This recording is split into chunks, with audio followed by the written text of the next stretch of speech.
Everyone. Hi, Helen. Hi. Looks like we have pretty much everyone on the call and kind of slowing down for people joining. So we're going to go ahead and get started. First thing that I just want to mention for today is in terms of agenda, hopefully you got a chance to look over the agenda for today. What I wanted to start with is a presentation, some of the MIECHV findings that we've had for the past couple of years. Specifically, every December, our evaluation team here at OU Health Sciences Center puts together a final written report that we then send to HRSA. Actually, first we send it to OSDH and the state looks at it and they add it to their report that then goes out to HRSA at the federal level to basically say, here's what we've learned about MIECHV and how it's working in the state of Oklahoma this year. And we have different research objectives that we seek to explore every single calendar year. And then we put that final report together. And I realize as the individuals who are leading the programs for the work that we are analyzing, it would be helpful if you got to see what it is we learn every year. And so I wanted to at least go through for this year what our research objectives were and what we learned, and then open it up for discussion, thoughts, feedback. Every year we plan new ideas for what research we want to investigate. So if there are topics or thoughts that you have, we'd love to hear them. After that, we'll go into some breakout rooms and we're going to do breakout rooms by program model. So we'll have a C1 room, a safe care room, and a PAT room. And we have a couple of discussion points that we've thought about in terms of discussion, but it's also very open-ended. We wanted to give programs an opportunity to meet with others in the same model to kind of go through what's happening at your programs right now, what are some of the successes and challenges, what are some of the things that you're working on related to your PDSAs, how is that going, and just give people an opportunity to meet and discuss as a group, so it's not just me talking the entire time. All right, any questions or comments before we get started on the presentation? Okay. And then at the end, after the breakout rooms, we'll come back together as a group and we'll just finish up kind of some administrative agenda items, what the plan is for the next couple of months. So I will start with sharing. Let's see. The presentation.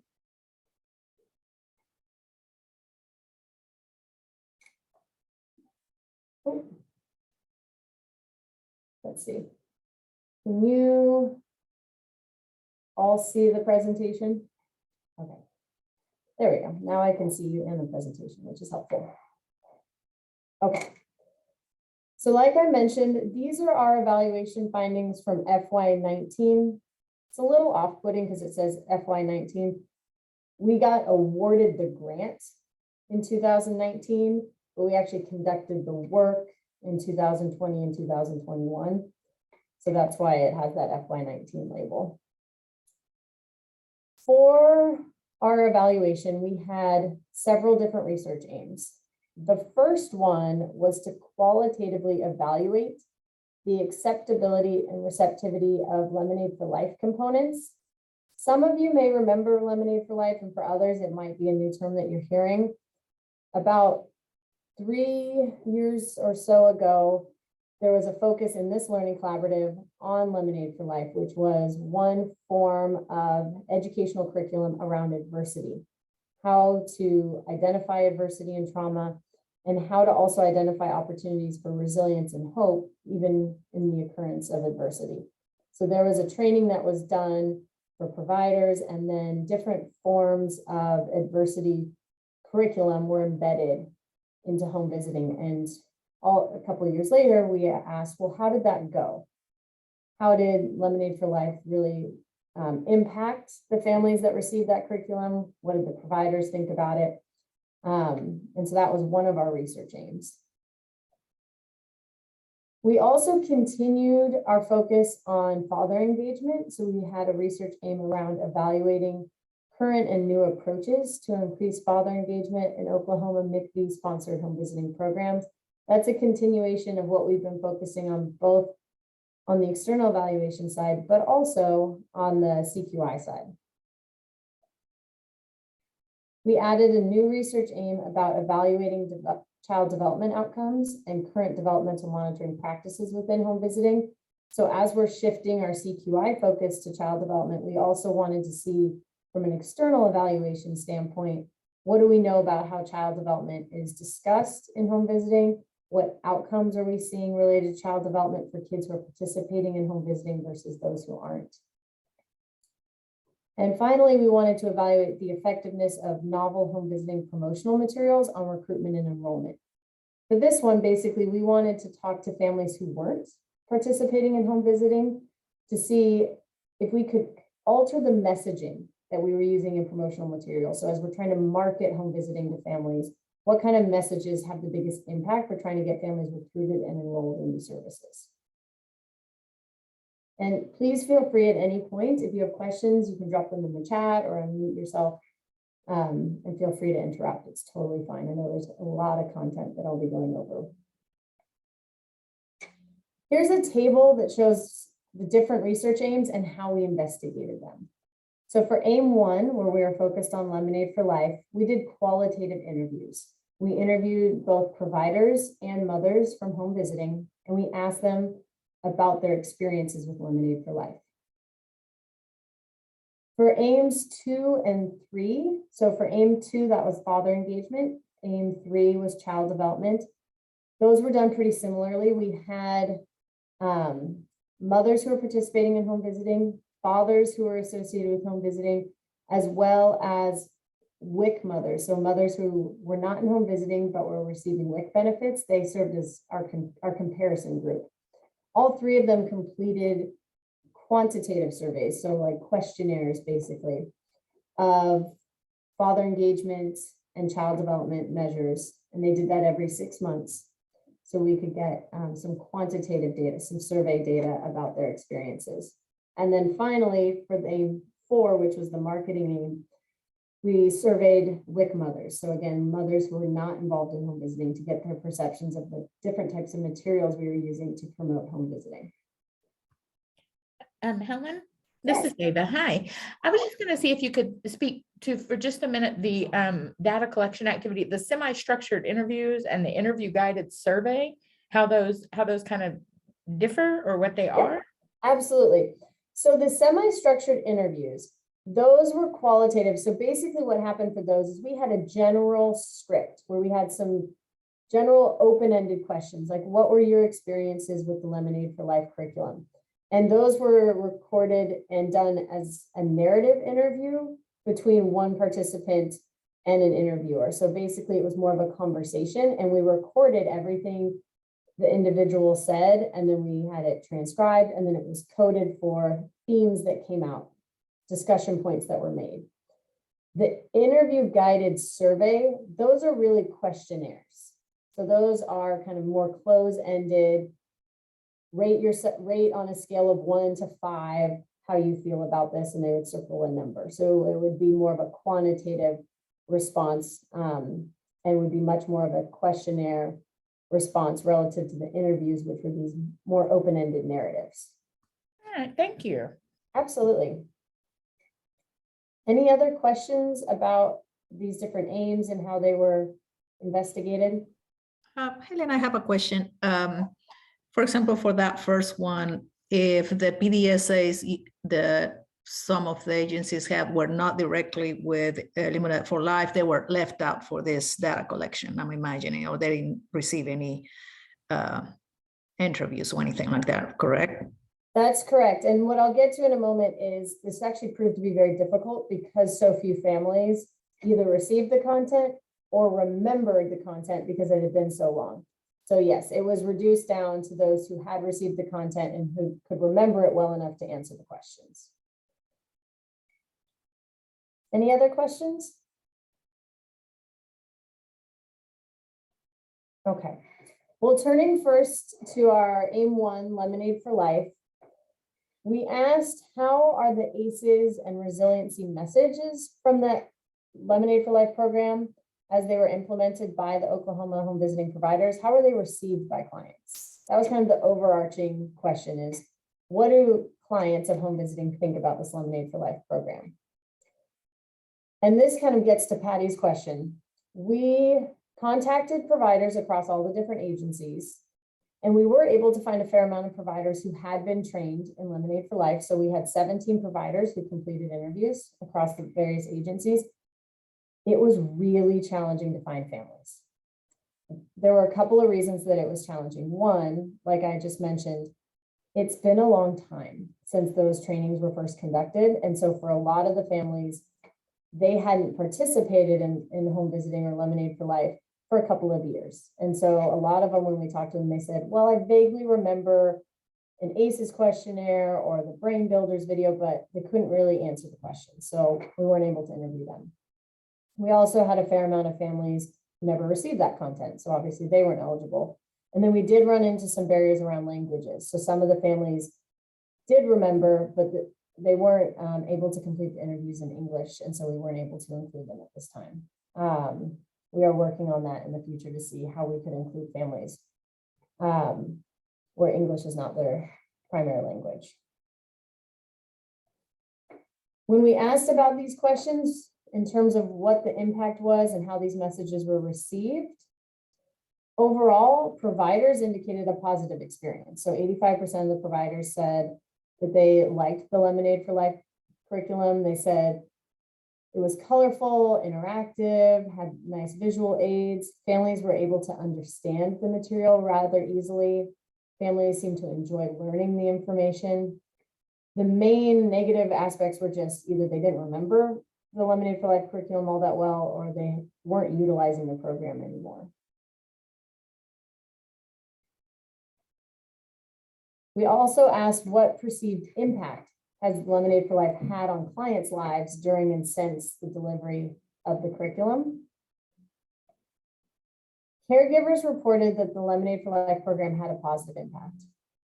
They said that it helped them encourage behavioral change in families through providing parenting strategies and giving caregiver tools to be able to communicate about their trauma histories.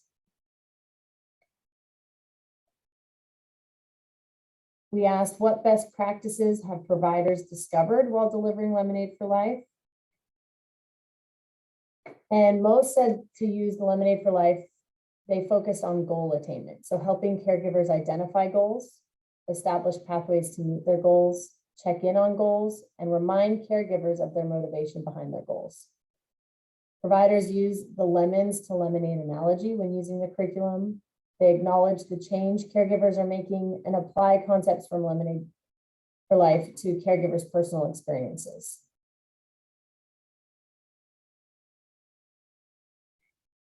We also asked what perceived impact Lemonade for Life had on providers. And they said that they felt it impacted how they work with families. It made them more aware of the impact of adversity and how ACEs work. 73% of providers said it really made them understand and more aware of adverse childhood experiences and how it might impact the families that they're dealing with. They said it increased their empathy and made them more compassionate towards the families, and that it helped providers have more realistic expectations of the families and were more likely to educate the family on ACEs since they were trained in the area. So overall, we were really seeing of the few families that were able to complete the interviews and of the providers who were able to complete the interviews, there's a lot of positivity around the content. It seems like one of the challenges was that the training needs to be done a little bit more regularly. Are there ways to incorporate it a little bit more consistently into the curriculum so that it has a little bit more of a sustained impact, especially because with provider turnover, for example, there are a lot of providers now who aren't trained in it, and so they can't utilize it. So just thinking through how can we sustain some of these impacts, since it seems to be for those who did participate that they really did enjoy it and found value. Any questions on Lemonade for Life?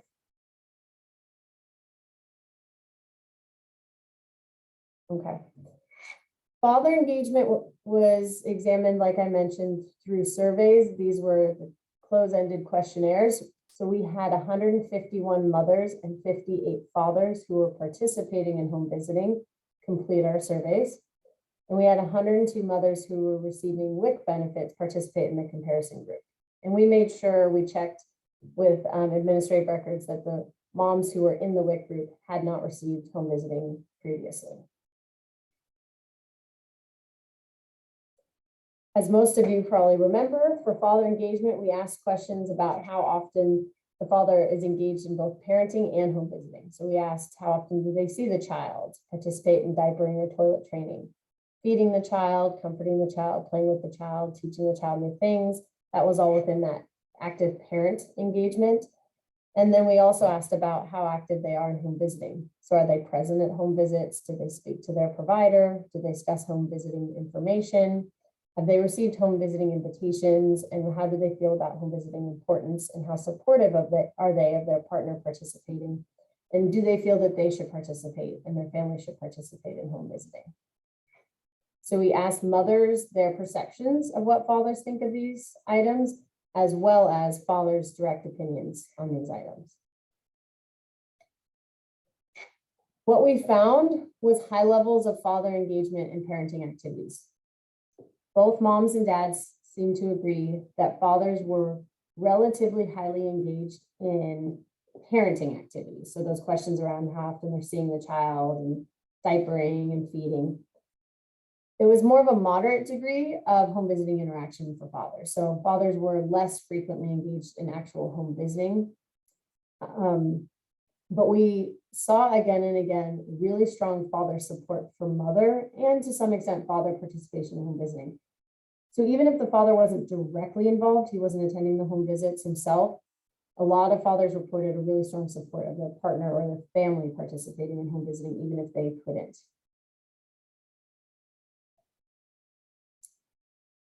We also investigated what Oklahoma MIECHV can do to support father involvement. And this really stems off of all the work that you did during the CQI Learning Collaborative projects. So we took some of the findings from your projects and we let HRSA know that you utilized a range of initiatives to engage available father figures in home visiting and child rearing. For example, flyers and invitations to home visits and group connections were distributed, often written from the perspective of the child, so trying to get the child to invite dad. But these were often addressed directly to fathers so that they felt personally invited, not through the partner. And the importance of providing father-specific information at home visits, and that some programs also provided text messages, reminders to get fathers to engage in the material that was being distributed, as well as to attend home visits. And OKC Public School will recognize this letter as an example of one way to get fathers engaged. So sending that welcome letter and providing information about the importance of father engagement and why it's so helpful to have dads participate.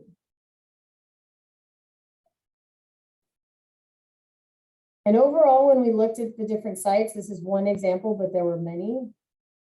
The PDSAs seem to have a positive impact on father engagement. So here's one example where the average number of days per week that fathers read to their child before materials were distributed, so before providers talked to dads about the importance of reading, fathers reported an average of about 2.4 days a week. So they're reading to their kids about 2.5 times a week.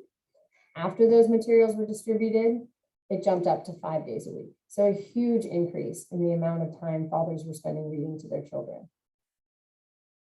And as we've talked about at length, most of the findings were related to fathers being more engaged in parenting. So even though fathers and mothers said dads are really involved, there was still room for improvement. And a lot of sites did see that where they were improving father engagement in parenting. It was a little harder to see the change in father's engagement in home visiting directly for some of the challenges that came up. So we did see overall about 40 to 50% of the families don't have a father figure that they identified. And again, as many of you remember, we defined father figure rather broadly. So it did not have to be biological dad, could be any male caregiver that fit that role. And there also still remains some intimate partner violence and safety concerns that kept some dads or families from participating. We also wanted to know how families and home visiting differ from comparison families on indicators of parent and child risk, health, and well-being, and how that was related to father engagement. So again, same sample as before with the mothers, fathers, and WIC comparison group. And we found that father engagement was significantly associated with family well-being and risk, particularly for a few outcomes where we see that as fathers were more engaged in either parenting or home visiting, the risk for the child went down. We've also found significant effects based on just participating in home visiting in general for the family, and I'll show you some of those findings. This is for child adversity exposure. What you can see here is as fathers reported being more engaged in parenting, their child was experiencing less adversity. So the adversity scores went down as fathers were more engaged in parenting. So as dads were seeing the child more regularly, helping with diapering, helping with feeding activities, that adversity score was lower.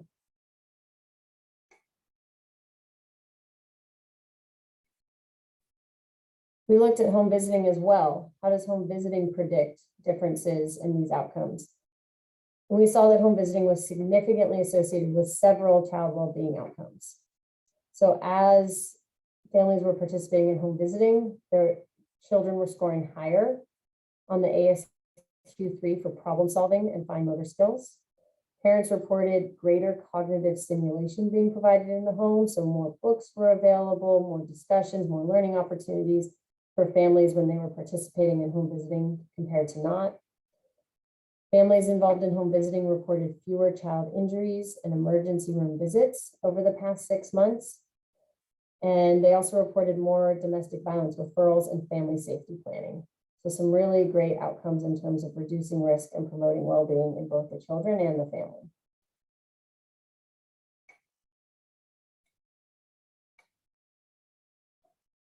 And then we also looked to see how developmental monitoring and promotion was impacted. Oh, yeah, Helen? David, did you have a question?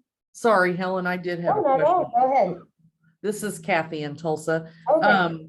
So just in recognition, I'm trying to think back. I know that at least Tulsa C1 had to pull out of the fatherhood engagement at the start of COVID. So are any of the data representative of anything that we did in the beginning of that phase? And then my second question has to do with, were you able to break down ethnicity with fathers? Those are my two questions. Thanks, Helen. Yep, absolutely.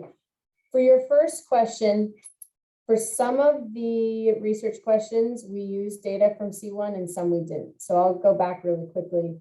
When we talk here about the CQI findings, C1's not included in those findings because they didn't participate at that time with father engagement.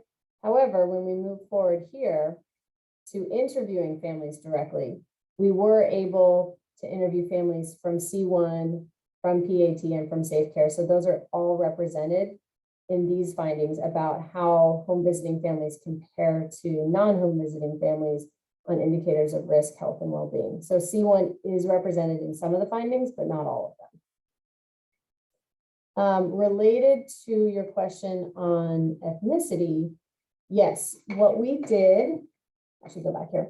What we did is we collect pretty extensive demographic and family information from everyone that we survey, and we include those measures to see if they predict any of our outcomes. So we look at family income, family ethnicity, gender, things of that nature to see, are they predictive of the outcome? Generally, we don't find differences, and any differences that we do find, we highlight in our report as well. Related to ethnicity, we didn't find any significant major findings that were worth highlighting. Thank you, Helen. Absolutely. This is Yolanda, and I don't have the data in front of me right now, but I remember from last year when we did our final report, we found that we have more fathers participating in home visits. And I believe it because we were offering mostly, during the 2020 and part of the 2021, basically virtual visits. So, and it was offered at different times, and I mean, even very late in the evening. So fathers were able to participate in the visit. Of course, like I said, it was mostly virtual, but we have an increase of participation in home visits and also in the group connection as well, which it was virtual. Yes, you're absolutely right. And the findings I'm presenting here are kind of a snapshot of what's in the final report. We did include other examples of how some of the programs like yours had been able to increase involvement even directly in home visiting, and that we saw some significant improvements over time. And we discussed reasons why that might be, including, like you said, the flexibility offered from virtual visits, because that was often one of the barriers that came up, is that fathers wanted to participate, were interested, they value home visiting, but their schedules often made it difficult to participate. And so by offering those weekend, evening hours, virtual visits, it gave a little bit more flexibility for participation. So yes, absolutely. That's a great point, Yolanda. Any other comments, questions about father engagement? Okay, well, I'm going to jump to developmental monitoring and promotion. So we've been talking a lot about this, as this is the new focus of our learning collaborative. Our first research question was, does engagement of clients in home visiting increase the likelihood of successful identification of and early intervention for developmental concerns?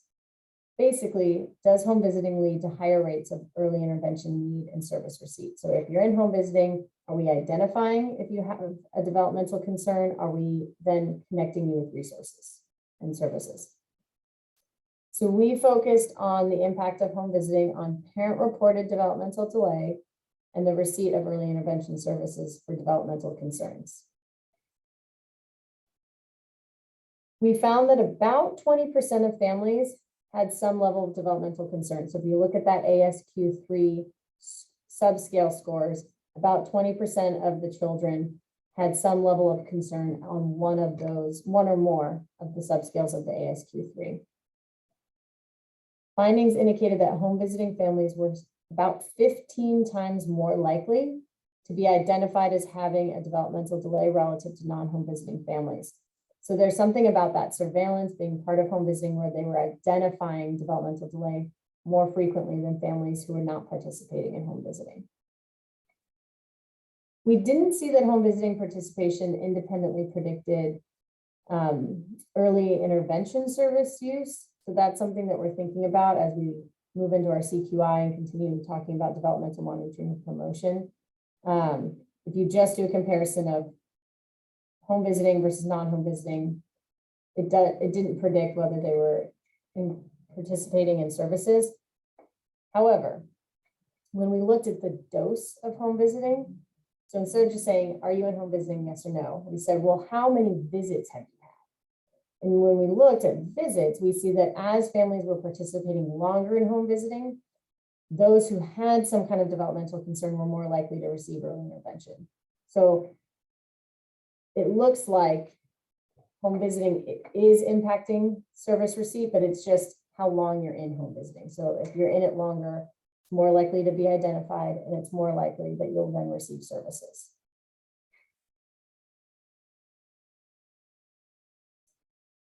We wanted to also understand how workforce participation in developmental focus CQI impacts parent engaged monitoring and promotion of child development. Meaning, if we're doing the CQI work, are we changing how parents are monitoring and promoting child development? And you're all familiar with this questionnaire where we've been asking about how often parents are participating in different developmental promotional activities. We have 15 different behaviors that parents might be participating in. They rate how often they're doing these things from never to every day. And most of you have seen this figure before, showing that there's some variation. Some things they're doing every day, some things they're not doing as frequently. Showing affection is one behavior that they seem to be doing every day. Things like encouraging simple chores or doing arts and crafts, not as frequent. Some of that is because of age. And we understand that At certain ages, it might not be as practical or even possible to encourage simple chores. But other things like reading and telling stories, we're still seeing a high level of variation, and not as many families reporting that they're doing this every day, even though you can read to your child and tell them stories regardless of age. So it's not simply because of age. We asked these same questions of our home visiting families that we surveyed, as well as our WIC families. And what this box plot basically shows is higher average scores for home visiting families versus WIC. So families that are participating in home visiting tend to report more positive parenting practices relative to those who are not participating in home visiting. We also had a developmental monitoring measure, which I'm sure you're familiar with as well, 32 questions, trying to determine how well parents understand when a child may be at risk. So at what point, if they're not doing certain behaviors, is it a cause for concern and maybe something that needs some intervention? For this, we didn't see a difference between ETO and WIC. So this figure is a little bit different, but you can see the two lines, the average lines are right on top of each other. So ETO, those are our home visiting families, and we have the WIC, and we're not seeing a difference in their understanding of the milestones and when certain delays might be a concern.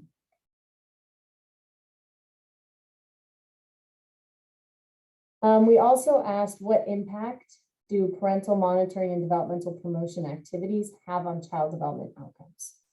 So we looked at the ages and stages 3 questionnaire, as well as the developmental profiles, and those were our outcomes. We wanted to see what the child development scores look like. And for our predictors, for the things that might impact child development, we look to see parents' knowledge of developmental milestones, parents' promotion of child development, and home visiting dose. So are they participating in home visiting, and how many visits have they had?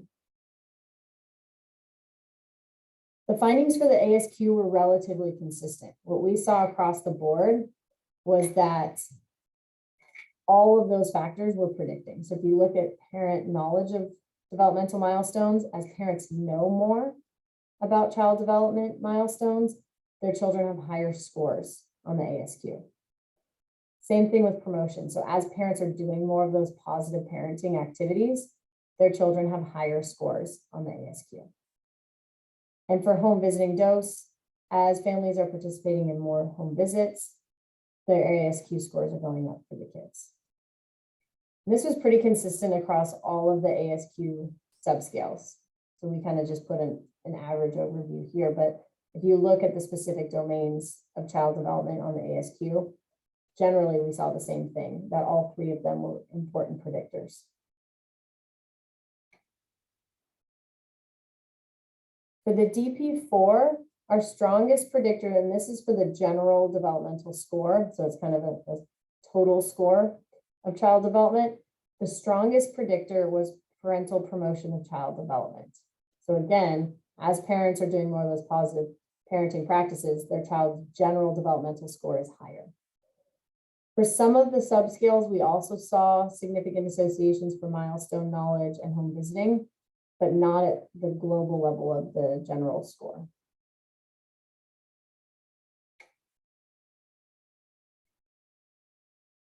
All right, and then our last aim was focused on marketing. So we wanted to determine, will use of value anchoring and urgency message elements increase potential client willingness and actual enrollment actions in home visiting? What we did was we had a group of about 100 WIC mothers, and we randomized them into 4 conditions. So about 25 of the mothers received a brochure that was created about home visiting that highlighted the value of home visiting. So this is a free service that you can receive. Another 25 mothers received a leaflet that was focused on urgency. So enroll now to get your spot. 25 other mothers received both messages. So the leaflet highlighted that this is a free service available to them. Enroll now, get your spot. It's urgent. And then 25 mothers got the original marketing material that didn't highlight either of these messages. What we wanted to see is, do these messages then impact how mothers perceive home visiting? Do they perceive it as a good service? Do they perceive it as something that has value for them, and how willing are they to actually call and try to enroll in home visiting after reading this marketing material. Across all 4 conditions, so essentially regardless of which leaflet they received, 83 mothers indicated interest in calling Parent Pro. 20 of the mothers called right then and there that day while they were on the phone with our interviewer. 53 mothers said they would call within the next month. But we did not see significant difference in responses by leaflet condition. So regardless of whether they received a leaflet highlighting the value or the urgency, it didn't impact whether they were willing to call and try to actually enroll in home visiting.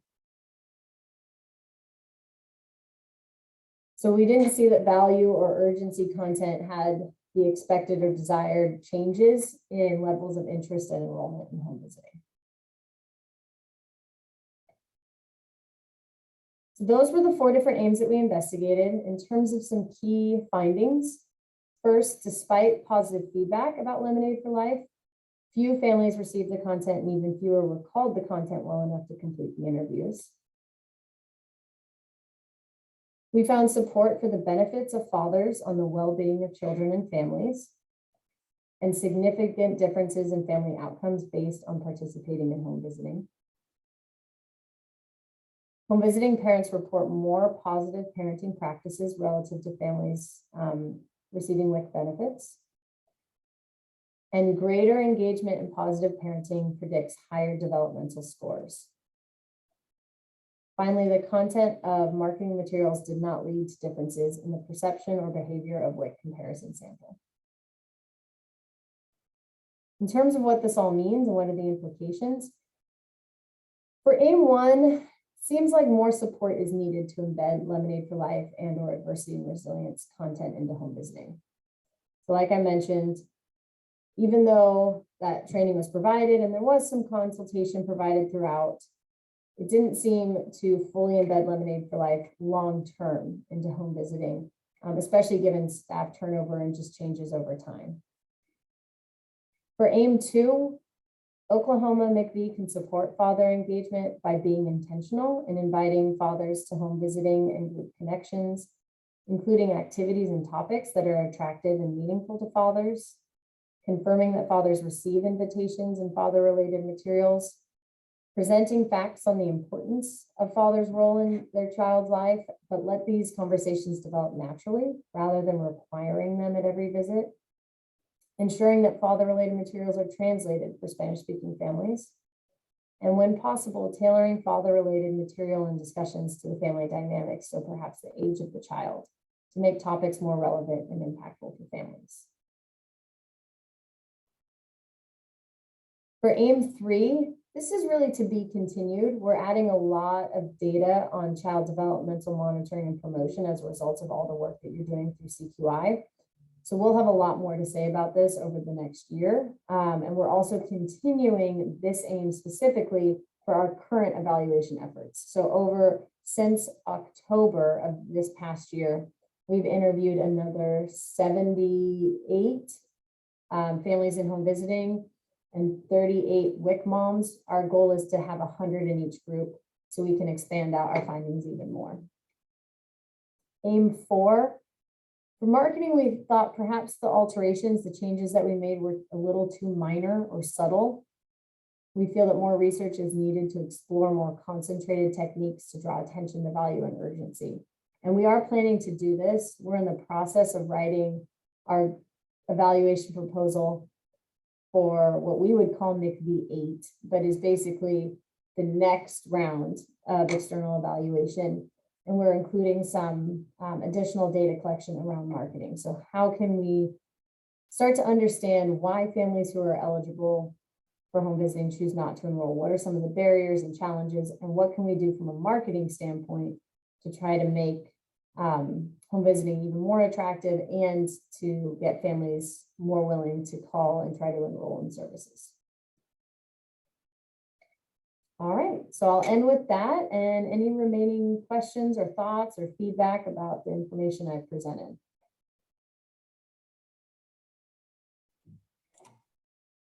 Helen, I was wondering for the Eliminate for Life, how much of families not knowing? I know in our program, we, because we were already discussing ACEs and other things, we not necessarily did the projects, specifically and how we were going to present it because we have already been talking about it. But I'm wondering for the programs they did, how much they will come and say Eliminate for Life, because families get so confused. If you're knowing that you're in parents as teachers or safe care, you just stick with a name.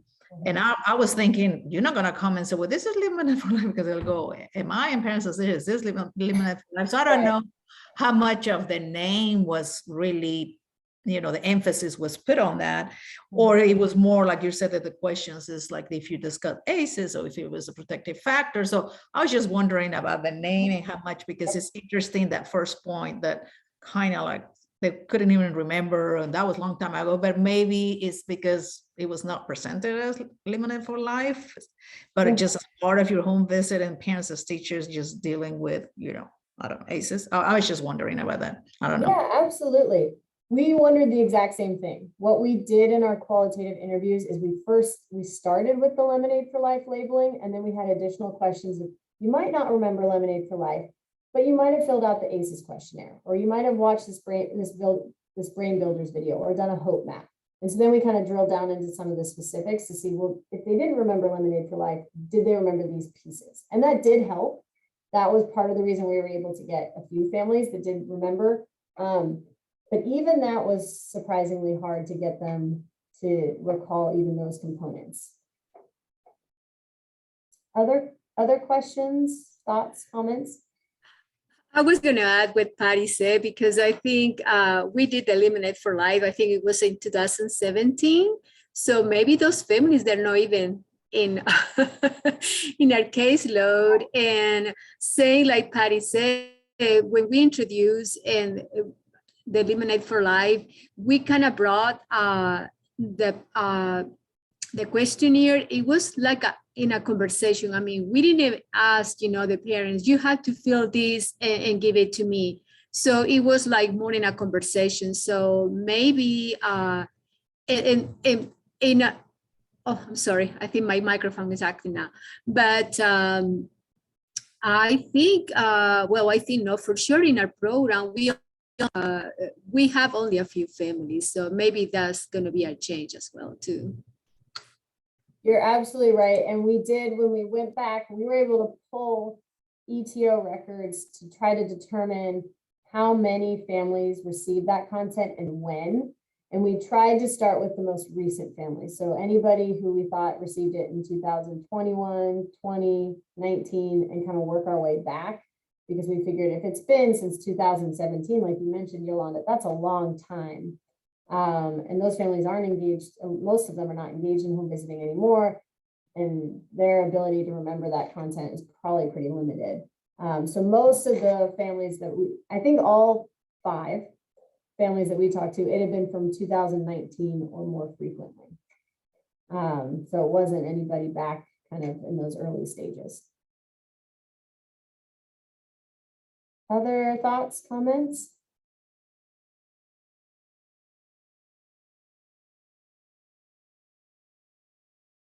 All right, well, I just want to really thank everyone for all of the information that you helped provide so that we could put together that report.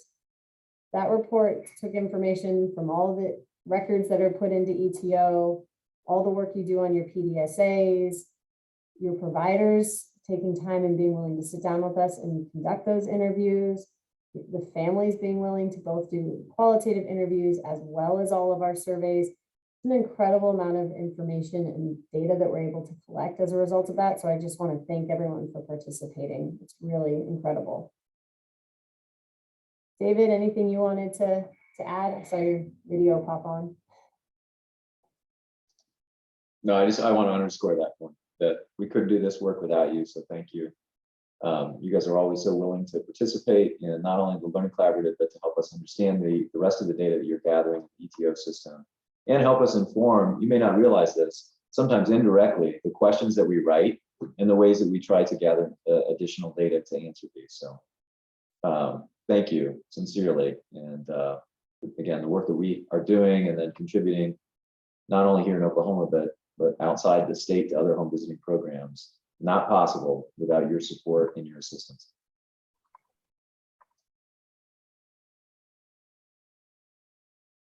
We're going to be moving into breakout sessions in just a minute, but any last minute comments, suggestions, feedback, thoughts?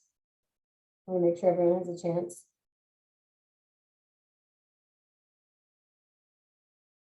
Okay. What we're going to do next is Lisa's going to open up breakout rooms. I'm assuming it's how we've formatted them previously, where the breakout rooms will appear, Lisa, is that right? And then they can select in? Yes, and I'll put anybody in a breakout room if they can't get in there. Okay. And if you're not sure where to go, again, they'll be separated out by model, so you can pick for analysts and OUHSC staff who are on the call. Feel free to join whichever ones are relevant for your programs. In terms of discussion and topics, like I said, we were kind of focused on two pieces. One, how are things going with your PDSAs? Where are you right now? Kind of giving everybody a turn to do a little mini progress report and update each other on how things are going and what you're working on.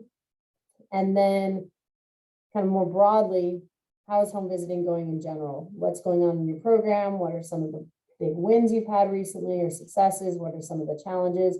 And just giving everybody an opportunity to meet and talk so that you get a chance to kind of discuss these topics with each other, since you don't always get to meet and have this opportunity. Any questions before we do the breakout room? Okay, well, Lisa will open them up and you'll have a timer. She'll let you know how long you have, and then we'll rejoin towards the end of the meeting to go over some agenda items. Give me 1 second. I just realized that it has it set for an hour. I can close them before then, but I just don't want to Okay. open them up and they are set for an hour. Hold on 1 second. Yep.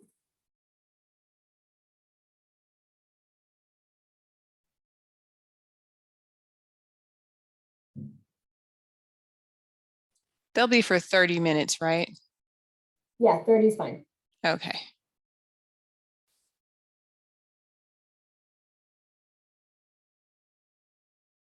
Okay, you all should be able to choose a room.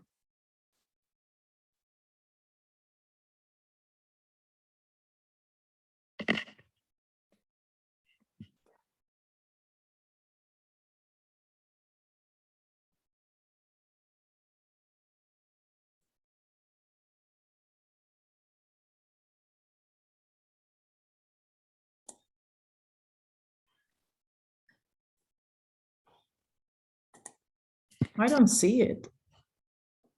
It depends on your version of Zoom. If you cannot be assigned, let us know and we'll assign for you. Okay, because Patty- I can't choose. Which one do you want to go into, Patty? We have both Safe Oh, Care and PAT. Cynthia's in Safe Care. You can also do part and then switch if you want. Yeah. Yeah. I don't know who has more. It doesn't matter. Okay. Patty, Monica is in PAT if you wanted to jump on Safe Care. I don't know how you wanted to do that, but Yeah, maybe we can do that. Okay, Safe Care. Yep. Okay. Then I'll need to be in the safe care one as well. Okay.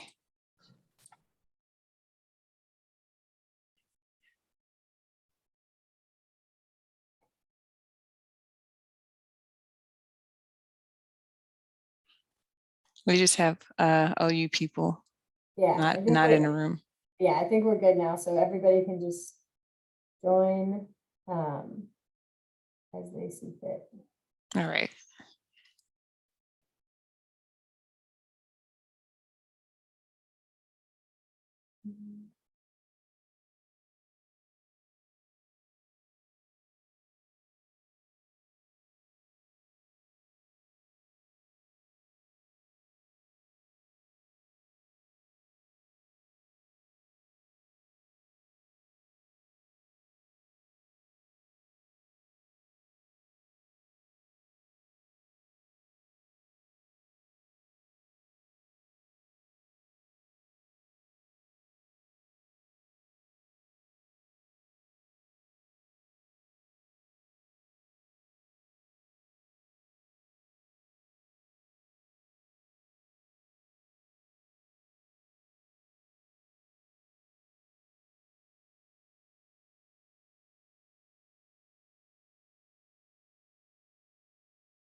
Lisa, are the breakout rooms closed? Is everybody back? It's hard to tell. I can't really tell either, because I'm seeing people that are in the room. It's saying that they're in the breakout room in this Okay. room. So it's closing in 10 seconds. So it'll be done closing in Okay. 7 seconds. Oh, here we go. Here come a bunch more. Okay. There it is. Okay. Everyone keeps changing around on me. Looks like we're all back. I think everyone's back from the breakout rooms. So hopefully those were helpful. If there's anything that came up during that discussion that you'd like us to know, if you want to send us email, one piece of information that did come up is that some programs are interested in having more of the CDC Learn the Signs Act early books. If you are interested in those, please let us know. You can just email me and Lisa Tunley. We're working with OCH to determine how we can get an additional order of those books put in. I know C1 programs haven't received those in the past at all, so we want to make sure that they get some, as well as the other programs if you need them for your PDSAs. In terms of other items, as we finish up today, one thing I did want to mention related to Learn the Signs Act early, and we'll spend a little bit more time on this probably in an upcoming Learning Collaborative call, but the CDC has made changes and updates to the Learn the Signs Act early material. They essentially what happened is those initial guidance parameters around milestones and when children should be doing what, that was all created in 2004. Since then, they have not updated or revised that material at all.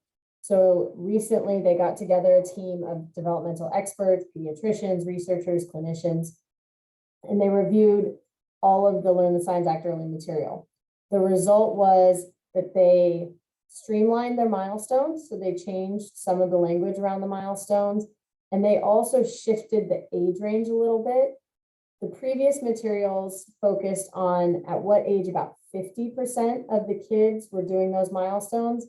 And the experts felt like that wasn't a high enough bar. They felt like that's really, you're kind of at chance level. And so calling it a milestone when it's relatively chance whether a child's doing it or not isn't probably the best marker. So they moved it up to 75%. So most of the milestones moved to later ages because it's essentially now saying at this age, 75% of all children are doing this milestone. When you go on to the CDC website for Learn the Signs Act early, you will see that the checklists have changed a little bit as a result of the updates. So if you're using that material, I would just recommend looking at the website to see if the material you're using has changed or updated. It's not going to really alter the overall message that you're sharing with parents around these milestones are important. We want to make sure you know them. We want to make sure you're helping promote development in your child. All of that is still true and hasn't changed. It's just some of the specific materials look a little different or the content is slightly updated from what you had previously. So we just wanted to point that out and make sure that people were aware of that change. And then finally, in terms of updates for our group, we will again have an April monthly call. So Lisa will be sending out a poll to schedule that at the end of April. We will be resuming some rounding calls and progress reports. So we have some programs who will be contacted about doing rounding calls. So we'll be checking in with you. It's about half the programs. So Lisa will be reaching out if you are scheduled for a rounding call this month to get those put on the calendar. And then we'll let you know before the April call which programs are slated to present, and we'll have a few programs give us a progress update on how things are going with their PDSAs. Hopefully at that point we can start sharing some data dashboards as data are finally coming in, and we can get some updates on that. And I believe that is everything I have. Before we wrap up, any questions or comments?